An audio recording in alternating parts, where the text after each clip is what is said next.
And when you see friends, always say something good, always say something complimentary, always cheer people up. One would wonder, what is so wrong of gossiping? And why is it seems to be so pleasurable to be able to gossip? What is that energy? What is that pleasure that comes from gossiping? Well, in life, one needs to appreciate and understand that there are gifts that God has given us. God has given us the thought, speech, and action. These are three amazing gifts. To have the intellect, the ability to think, and then to have the ability to communicate, and then have the ability to actually do things. These are three amazing gifts that God has given us.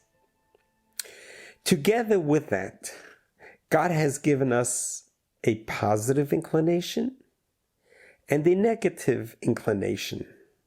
These are two voices that are at odds with each other. That is a battle, like we are at war all the time. And this affects us all day long. That we have a voice in us that tells us do the right thing. Then you have another voice that tries to convince you to do wrong and kind of dresses it up as if it's good. It's a war. It's an ongoing war that God has put us on this battlefield. And God basically puts us to the test all the time to see how are we going to choose. Are we going to be strong enough to withstand and ignore the evil inclination, the negative voice, and only listen to the positive inclination? And that's the same when it comes to many of our thoughts, our actions, and our deeds, is a reflection of how strong were we to be able to follow the positive inclination, the good voice. And thus, when it comes to gossiping, it is the evil inclination that makes it feel so pleasurable, such as when you hear news about someone, something negative. It's like you can't wait to call up your friend and says, did you hear? Do you know what I heard? That act of gossiping comes from the evil inclination. Imagine as someone shares with you some real juicy gossip. You're going to feel such a power, such an energy in you that you have to share it with someone else. You just cannot hold it in. You just cannot keep it to yourself. You must share it with someone else. That is a very powerful urge. But that urge is coming from the evil inclination. We have a godly soul. We have an animal soul. That urge is from the animal soul. When we are weak and we gossip about the news that we heard or saw or know about someone else, there are actually three people that are being hurt by it. Number one, you, by being the gossiper. You are hurting your soul. You are hurting yourself by giving in to the evil inclination. You are hurting the one that you're gossiping to, because you're setting them up to continue the gossip. And then the person who you're gossiping about. So imagine three people are being hurt. And sometimes the hurt can be irreversible. And we don't realize the power of speech. We don't realize the gift of speech that God has given us, to be able to use it to lift people up, to cheer people up, to compliment people, to say thank you, to really be there for others at the time of need with something positive. Use that gift that God gave us, the gift of speech as a tool, as an ambassador for good.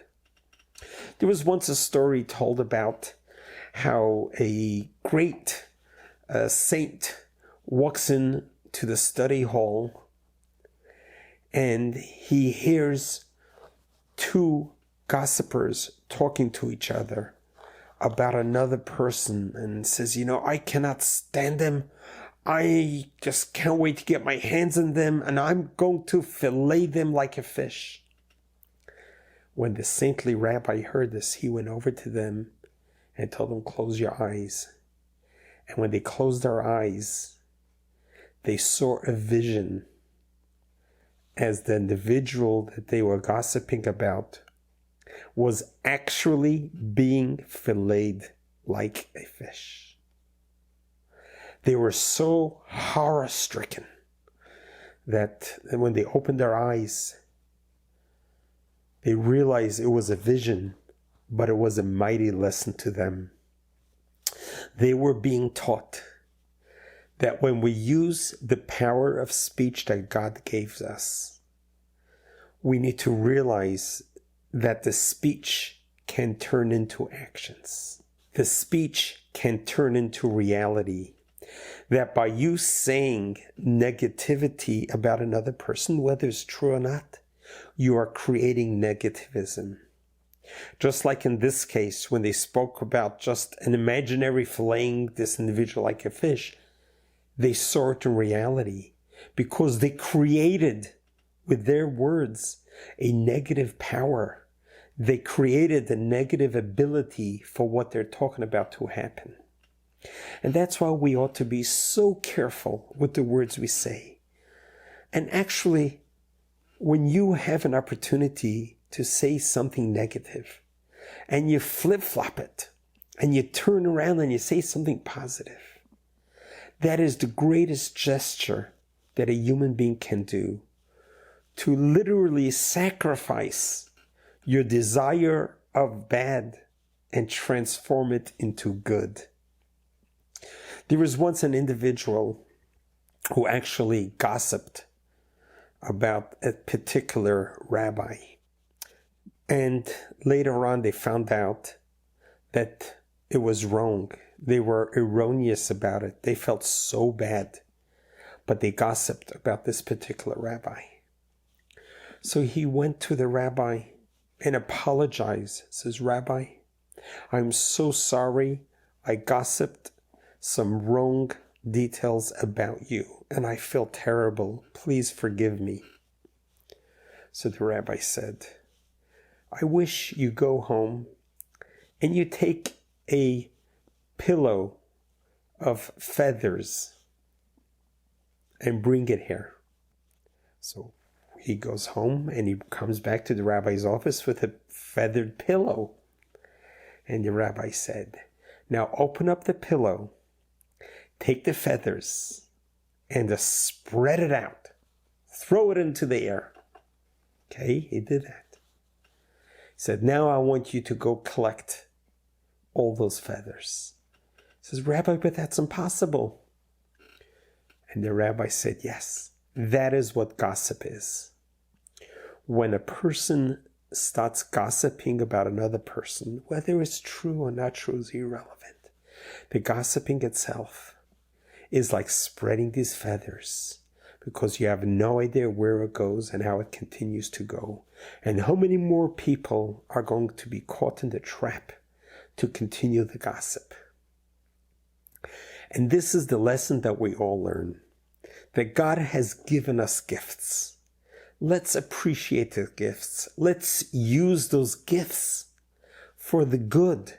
Let's use our power of speech. Let's use our conversations about goodness. The same pleasure we may have in sharing gossiping bad news, use it for good news. When you hear that someone did something beautiful, altruistic, someone did a great sacrifice, run to the phone, text, say, did you hear this wonderful thing that has accomplished? And when you see friends, always say something good, always say something complimentary, always cheer people up. And if you do know of some news about someone else, act with great restraint. That is a sacrifice. And God appreciates your sacrifices.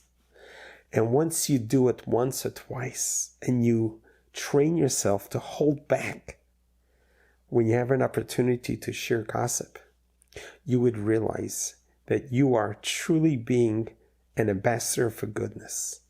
The fact that God put you in this world, God chose you to be here, to live, and to be able to promote goodness and kindness.